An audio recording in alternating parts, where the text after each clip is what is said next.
ॐ लक्ष्मीनाथसमारम्भां नाथयामुनिमध्यमाम् अस्मदाचार्यपर्यन्तां वन्दे गुरुपरम्पराम्।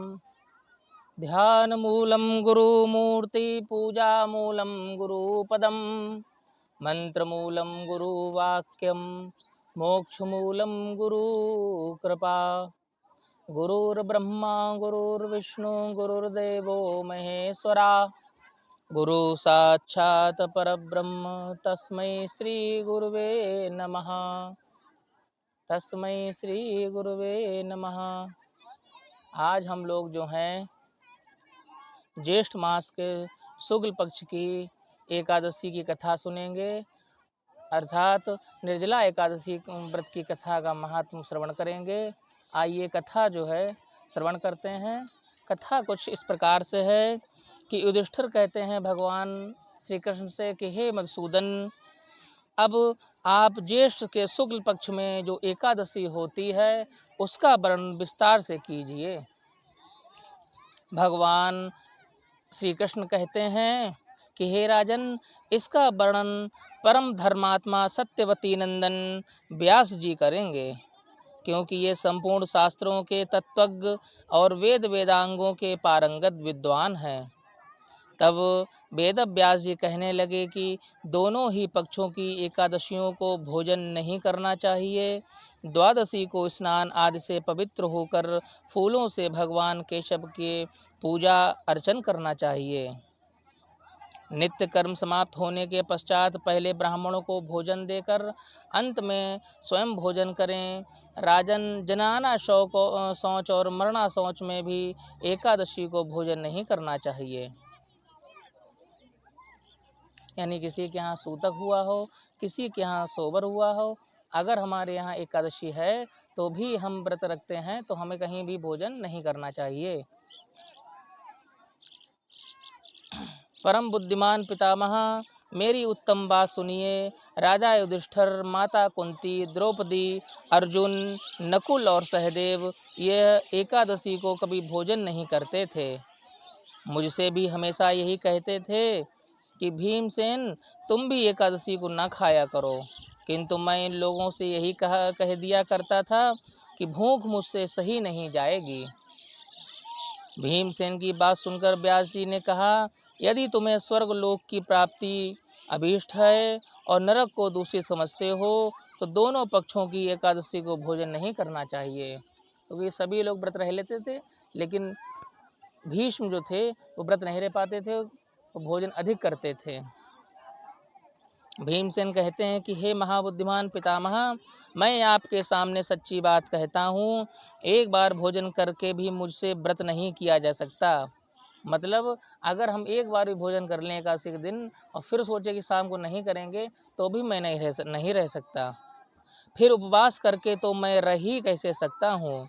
मेरे उदर में ब्रग नामक अग्नि सदा प्रज्वलित रहती है, अतः जब भी मैं बहुत अधिक खाता हूँ तभी यह शांत होती है। इसीलिए महामुने, मैं वर्ष भर में केवल एक ही उपवास करता हूँ, जिससे स्वर्ग की प्राप्ति सुलभ हो तथा जिससे करने से कल्याण का भागी हो सकूँ। ऐसा कोई एक व्रत निश्चय करके बताइए, मैं उसका यथोचित रूप से पालन करूँगा। व्यास जी कहते हैं कि हे भीम, ज्येष्ठ मास के सूर्य वृष राशि पर हों या मिथुन राशि पर हों, शुक्ल पक्ष में जो एकादशी हो उसका यत्न पूर्वक निर्जला व्रत करो।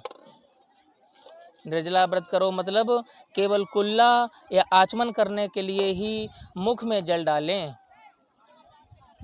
उसको छोड़कर और किसी प्रकार का जल विद्वान पुरुष मुख में न डालें, अन्यथा व्रत भंग हो जाता है। एकादशी को सूर्योदय से लेकर के दूसरे दिन सूर्योदय तक मनुष्य जल का त्याग करे तो यह व्रत पूर्ण होता है। तदंतर में द्वादशी को निर्मल प्रभात काल में स्नान करके ब्राह्मणों को विधि पूर्वक जल और सुवर्ण का दान करना चाहिए। इस प्रकार सब कार्य पूर्ण करके जितेंद्रिय पुरुष ब्राह्मणों के साथ भोजन करें। वर्ष भर में जितनी एकादशियां होती हैं उन सब का फल निर्जला एकादशी के सेवन से मनुष्य प्राप्त कर लेता है। इसमें तनिक भी संदेह नहीं है। शंख चक्र और गदा धारण करने वाले भगवान केशव ने मुझसे यह कहा था, यदि मानव सबको छोड़कर एकमात्र मेरी शरण में आ जाए और एकादशी को निराहार रहे तो वह सब पापों से छूट जाता है। एकादशी का व्रत करने वाले पुरुष के पास विशालकाय, विकराल आकृति और काले रंग वाले दंड पाशधारी भयंकर यमदूत नहीं आते हैं। अंतकाल में पीताम्बरधारी सौम्य स्वभाव वाले, हाथ में सुदर्शन धारण करने वाले, मन के समान वेगशाली विष्णुदूत आकर इस वैष्णव पुरुष को भगवान विष्णु के धाम ले जाते हैं। अतः निर्जला एकादशी को पूर्ण यत्न करके उपवास अवश्य करना चाहिए। तुम भी यह सब पापों की शांति के लिए यत्न के साथ में उपवास करो और श्री हरि का पूजन करो। स्त्री हो या पुरुष हो, यदि उसने मेरु पर्वत के बराबर भी महान पाप किए हैं, मतलब बहुत ही पापाचारी है, बहुत ही दुरात्मा है, बहुत पाप किए हैं उसने, मेरु पर्वत मतलब पहाड़ के समान उसने अगर पाप किए हैं, तो भी इसी एकादशी के प्रभाव से भस्म हो जाएंगे। जो मनुष्य उस दिन जल के नियम का पालन करता है वह पुण्य का भागी होता है। उसे एक एक पहर में कोटि कोटि स्वर्ण मुद्रा दान करने का फल प्राप्त होता है। मनुष्य निर्जला एकादशी के दिन स्नान, दान, जप, होम आदि जो कुछ भी करता है वह सब अक्षय होता है। यह भगवान श्री कृष्ण का कथन है। निर्जला एकादशी को विधि पूर्वक उत्तम रीत से उपवास करके मानव वैष्णव पद को प्राप्त कर लेता है। जो मनुष्य एकादशी के दिन अन्न खाता है वह पाप भोजन करता है। इस लोक में वह चांडाल के समान है और मरने पर दुर्गति को प्राप्त होता है। जो ज्येष्ठ के शुक्ल पक्ष में एकादशी को उपवास करके दान देंगे वे परम पद के भागी होंगे। जिन्होंने एकादशी को उपवास किया है वे ब्रह्म हत्यारे, शराबी, चोर तथा गुरुद्रोही होने पर भी सभी पातकों से मुक्त हो जाते हैं। हे कुंती नंदन, निर्जला एकादशी के दिन श्रद्धालु स्त्री पुरुषों के लिए जो विशेष दान और कर्तव्य विहित हैं उसे सुनो। उस दिन जल में शयन करने वाले भगवान विष्णु का पूजन और जलमयी धेनु का दान करना चाहिए अथवा प्रत्यक्ष धेनु या घृतमयी धेनु का दान करना चाहिए। पर्याप्त दक्षिणा और भांति भांति के मिष्ठानों के द्वारा यत्न पूर्वक ब्राह्मणों को संतुष्ट करना चाहिए। ऐसा करने से ब्राह्मण अवश्य संतुष्ट होते हैं और उनके संतुष्ट होने पर श्री हरि मोक्ष प्रदान करते हैं। जिन्होंने शम, दम और दान में प्रवृत्त होकर श्री हरि की पूजा की और रात्रि में जागरण करते हुए इस निर्जला एकादशी का व्रत किया है, उन्होंने अपने साथ ही बीती हुई 100 पीढ़ियों और आने वाली 100 पीढ़ियों को भगवान वासुदेव के परम धाम में पहुंचा दिया है। निर्जला एकादशी के दिन अन्न, वस्त्र, गौ, जल, शैया, सुंदर आसन, कमंडल तथा छाता दान करना चाहिए। जो श्रेष्ठ एवं सुपात्र ब्राह्मण को ये सब चीज़ें दान करता है वह सोने के विमान पर बैठकर स्वर्ग लोक में प्रतिष्ठित होता है। जो इस एकादशी की महिमा को भक्ति पूर्वक सुनता है तथा जो भक्ति पूर्वक उसका वर्णन करता है वह दोनों स्वर्ग लोक में जाते हैं। चतुर्दशी युक्त अमावस्या को सूर्य ग्रहण के समय श्राद्ध करके मनुष्य जिस फल को प्राप्त करता है वही इसके श्रवण मात्र से ही प्राप्त होता है। पहले दंड धावन करके यह नियम लेना चाहिए कि मैं भगवान केशव की प्रसन्नता के लिए एकादशी को निराहार रहकर आचमन के सिवा दूसरे जल का भी त्याग करूंगा।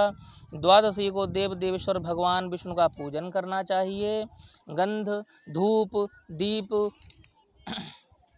सुंदर वस्त्र विधि पूर्वक पूजन करके जल का घड़ा संसार सागर से तारने वाले देव देव ऋषिकेश, इस जल के घड़े का दान करने से आप मुझे परम गति की प्राप्ति कराइए।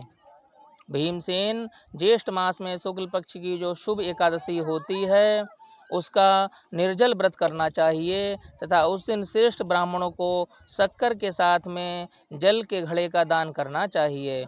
ऐसा करने से मनुष्य भगवान विष्णु के समीप पहुंचकर आनंद का अनुभव करता है। तत्पश्चात द्वादशी को ब्राह्मण भोजन कराने के बाद स्वयं भोजन करें।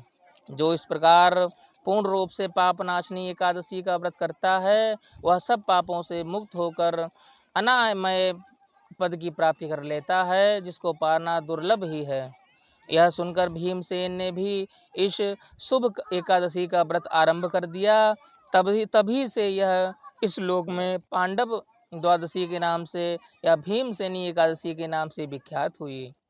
इसी के साथ में ये भीमसेनी एकादशी या निर्जला एकादशी के व्रत की कथा जो है वो यहीं संपन्न होती है। और सभी को एकादशी का व्रत अवश्य करना चाहिए। और आज जो ये कथा हम लोग कर रहे हैं, ये गंगा जी के सीधे घाट से ही कर रहे हैं। गंगा जी पर बैठ कर के ही हम कथा श्रवण कर रहे हैं और श्रवण करा रहे हैं। गंगा जी का मनोरम दृश्य है। गंगा मैया जो हैं वो कल कल बह रही हैं। और इसी के साथ में आप सभी लोगों को इस एकादशी का व्रत अवश्य और अवश्य ही करना चाहिए। बोलो एकादशी महारानी की जय, एकादशी महात्म की जय, लक्ष्मी नारायण भगवान की जय, वृंदावन बिहारी लाल की जय।